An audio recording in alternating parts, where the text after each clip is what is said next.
an LLC, make sure that you have an operating agreement. These are the instructions by which the LLC operates, and it'll be required from time to time if you're doing any financing or bank arrangements. They will request to see that document. So this is similar to a prenuptial agreement if you were married. And what you want to do in the LLC agreement is to specify what happens if.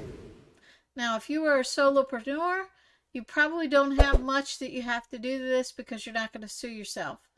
However, you'll still need an operating agreement for banking information. But if you are operating a business with multiple people, an operating agreement is a must. One of the first things you need to decide is what happens if one of you wants out. Does the other have to buy them out? Who is required to who is required to authorize someone to exit? If you have more than 2 people, you may have to have a majority of the membership agree to something. Also, what happens if someone dies?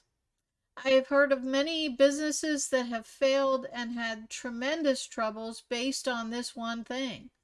If you're going into business with someone that you are not married to, especially, you may be in business with their spouse, and that might not be your best business partner if that partner dies. So please make sure that you take a good bit of time to go through what happens if one of the partners dies. Is there an insurance policy that will pay out so that the other partner can automatically buy out that partner? Do they have to offer it to someone else? What are the terms? Also, a couple of other things. What are the special duties and restrictions of each partner?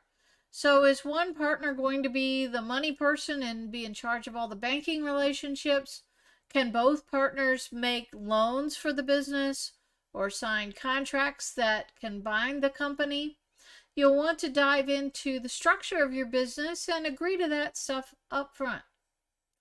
Next up, voting rights. If there is a vote and you have multiple people involved, are they all weighted the same? In an LLC, you can have different structures where people have different voting rights. So perhaps you have 5 people in the business, 2 of which are silent partners who've invested money but don't get involved in the decision-making day to day.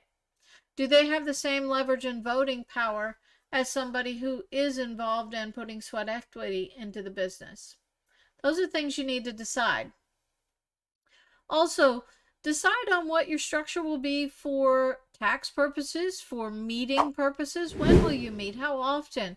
When will you have those meetings together?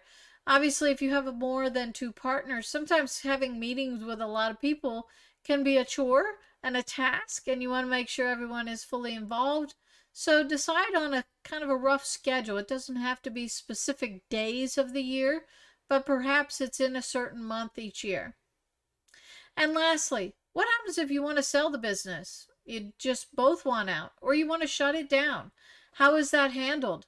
If the business is operating at a loss or it needs money to pay off loans when it closes and it's not successful, who puts that money in and how does it get divvied out? So there are a lot of decisions to be made. If you have an LLC, please, please, please do this before you begin operations. Think through all of this. Get your prenup in place. Make sure that everybody is going into this with open eyes, knowing what happens in the event of any weird situation that could come up.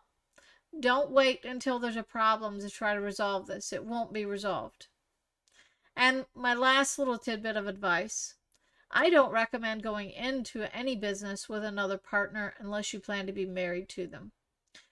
There are so many issues that can come about, and some partnerships are very successful, but many end in a lot of trouble, disasters, broken friendships, broken family relationships. So think long and hard, document everything to a T before going into business. I'm Donna Bordeaux from campgroundaccounting.com. Please follow us on Facebook and Instagram. Make sure you check out our blog and our website from the link below. Subscribe to our YouTube channel and hit the bell to be notified when we post. To contact me, email me at donna@campgroundaccounting.com.